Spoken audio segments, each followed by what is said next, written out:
In today's story, we're going over a chilling, Jake's Scary Unusual personal story. You guys are not going to want to miss this one. I have a lot in store for you in this video. Guys, if you liked it, leave a like. If you want to comment, leave a comment. And definitely don't forget to subscribe. I hope everyone enjoys. Grab some popcorn, sit back, let me know what you think at the end.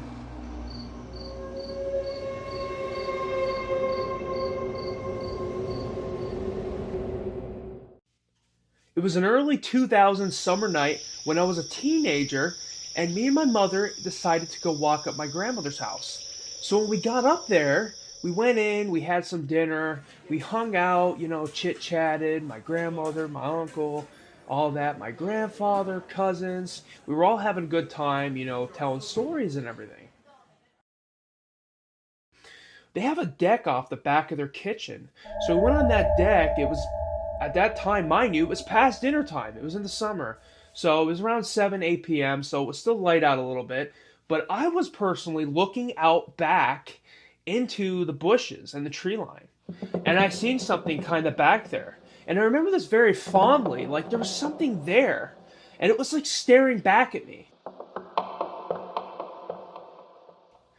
And I went inside, I went to get someone and told them, I said, hey, there's something out there. There's something in the backyard staring back at me. It was absolutely horrific. It was some type of creature or entity. I couldn't really put my finger on exactly what it was. But when I was looking back there, I was looking back into the tree line. I did see it. But then it started moving away. It started quickly running. It looked like it was on all fours. But it had a hunchback, something like a Wendigo or something. But I'm not nearly sure, or necessarily sure, exactly what it was. So we just continued talking inside the house after I got done explaining to everyone what was out there, what I saw. I come back in, I'm talking to everyone, we're having a good time. It's starting to get later. Now it's around 8 p.m. It's around 8 p.m. Eastern Standard Time on a summer night. So you know it's still light out. It hasn't gotten dark yet. We keep on talking, and then eventually, me and my mother, we decide to walk home. Instead of driving, even after everything I saw that day, everything I did that day, and everything that happened, we still decided to walk home. And by that time, it was 9 p.m. It was already getting dark. It was basically dark at that point. So we continue to chat, and then we head out. We're like, bye, everyone, have a great day, have a great night. So we continue to start walking down the hill. As we're going down the hill, we're looking off to our right. Now, mind you, there's houses on both sides of this hill. It's a steep hill my grandmother lives on. So off to the right, there's a lot of forest. There's a lot of stuff going on off to the right. And you can see something back in the distance with its glowing red eyes. And I am personally freaked out, not sure what it is and all that. And I tell my mother, I'm like, there's something in there. There's clearly something in the woods. And we're freaked out. We continue to walk quicker. You can hear it moving and rustling really deeply inside the bush. Like it's like starting to dig or something. Like maybe it found something, or maybe it's getting ready to come out and chase us. You don't know what it could be doing back there. So we continue to walk down the hill. We make a left. We go down the hill again. There's two hills. So there's a bigger hill, and then it makes a left turn, and then it goes down another big hill. We're going down the street, down at the bottom of the second big hill. We're walking down it. It's the back road, we call it. We continue to walk down that back road. We're on the left side at this point. There's sidewalk on the left, nothing on the right, except forest. There's all forest on the right side of the street. So we're walking down, and there's a bank. There's a bank quite a little bit of distance down the way. So we're on the side of the bank, and we're looking across the street, across the way, and you could see this figure. It is making these really disturbing noises. I can't explain what it is, but it is absolutely horrific. It is ghastly. The noises this thing is making. I don't know what creature it is. I don't know what type of entity it is, Who knows what it is? Is it a skinwalker? Is it something else? I had no idea, nor did my mother. We had no clue what this thing is, but we were second guessing ourselves at this point why we even took this walk. We should have never even went down there. We should have never even did this. So we're continuing to walk, and we're like, now we're speeding up because this thing is right on our tail. It's off on the right side of the street in the woods. This creature, this entity that is literally coming towards us at this point. You can see it coming down the hill. It's old culm banks in my local town. And you can see them, and you can see it crystallize, right? Because it's culm, you know, it's shiny, there's some coal left in it. And you can hear it rustling and getting down and coming off the culm. And we're moving quicker. And there it is, it's coming. But then it just stops there. It just does this weird, disturbing look. It's like all hunched over. And it just looks so disturbing. It looks disgusting. I didn't know what it was. But like I said earlier in the video, it looked like a Wendigo or something. You know, a real cryptid. Did we actually have a real cryptid in our local woods? That's what I want to know. That's the reality I was trying to face at the time. It was no Bigfoot, but I'm sure, and I know for a fact that I know people that have seen it, that have seen Bigfoot in this local area. So we're continually moving quicker past this bank, and there's just like pond down on the left side past the bank. And you can feel this sense of something else potentially on our left side. Fortunately, we're looking up to our left, we see nothing.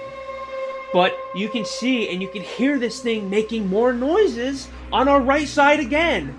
On the other side of the road where that little bridge is, the water goes underneath, and it's coming, and then it crosses the bridge. And we're moving quicker. We're on the left side of the road, remember? And as we're going down, you can see it going through the yards. Now, mind you, this is a very sparsely populated area up in this region of the town, locally next to my town. We're going down the road, the back road at this point, okay? And it's continually following us, and we're moving quicker and quicker and quicker. And we're trying to get as fast as we can back to our town where there's street lights and stuff like that, because it's very sparsely lit where we were at the time. So it's coming off the mountain, and it's just following us. It's making these creepy noises, like I said. It was hunched over and just disgusting in every way. It walked and moved, and it made these ghastly sounds. I mean, like I said, I may be repeating some of these things, but it was just so traumatizing at the time that it made these noises, and it did these disturbing movements. But I'm just trying to emphasize that feeling I had, those chills going down my spine, the disturbing senses it gave off.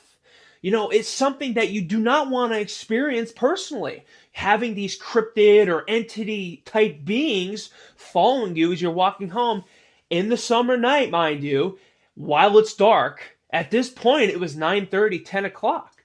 So we're going down the street, and here it is, yet again, still following us. Now, at this point, from when I first originally said we saw this thing on the right side of the road, as soon as we came off the hill, there it was at the bottom on the right side, sitting off in the woods with its red eyes, all hunched over.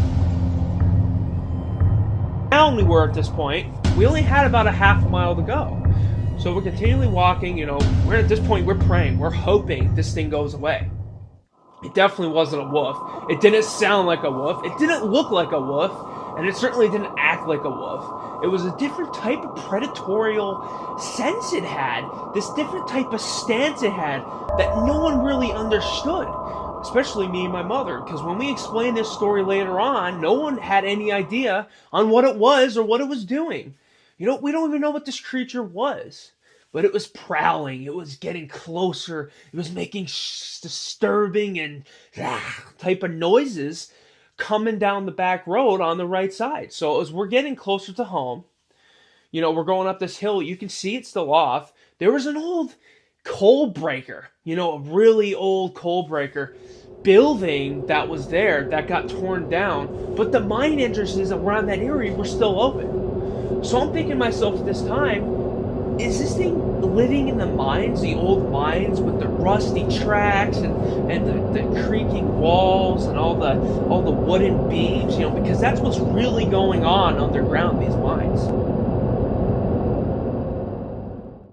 We had a flood back in the day that flooded these mines. And, some miners got trapped down there, unfortunately. It is sad. But does this thing have a family of them down there? How many of these things are potentially living in these mines that we don't know about, that come out at night and prey on people? That I don't know. But all I remember is that night, it was also extremely lit up that night. This thing knew that. It knew that we saw it. It was that confident coming out of its slumber or out for feeding time. Because who knows what it's feeding on?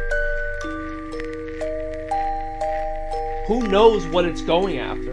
Is it going after other animals? Is it going after humans? It was trying to sense or maybe square us up to try and get us to kind of see where we're at and what we're going to do and react. Maybe it was guarding its territory. I don't know. But it was doing something really strange. It was just a really weird entity that we encountered. And I never want to encounter it again. This thing was following us that whole time. That whole 30, 40-minute walk, that whole time, that thing was on the right side. And you can make it out as it's just there. It's like this gray being that's hunched over, all disturbed and distorted. It was just disturbing. It was on so many levels, something I did not want to encounter ever, nor would I want anyone else to ever encounter that such thing. So we make it back home. Thankfully, this thing did stop following us once we got to the coal breaker, where it was. Now, mind you, the coal breaker was demolished, but it was in that area it lived. It's like it was this creature that guarded the back mountain area in this region. It was very disturbing. And mind you, this was in northeast Pennsylvania, right? So there's a lot of things that happened in NEPA. There's a lot of things, a lot of creatures, a lot of events, a lot of historical stuff there. So you never know what might have came out of the ground or may have migrated there. There's a lot of miners back then. Did this thing feed off of people? What did it do? That's what we don't know. We don't know. Did this thing come from space? Is this thing a mutated creature from a government program? We will never know. Is this just a cryptid or is this something biblical? We don't know. It could be anything. It could be 1,000,001 things. But guys, that's the end of this video. I hope you guys enjoyed it. It is certainly a lot to unpack in a video. And yes, I know I was exaggerating some things in a sense when it was coming to what it was doing and stuff. But when you're actually experiencing it and then you have to tell it again, you could feel that exaggeration. But it's real exaggeration. It was really there. You had those feelings, right?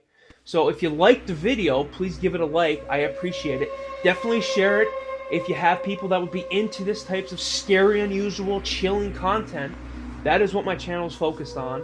And guys, please subscribe if you haven't. 80% of you aren't subscribed. It'd be a great help, and it's much appreciated. Guys, have a fantastic night. Everyone, have a great day, and stay safe.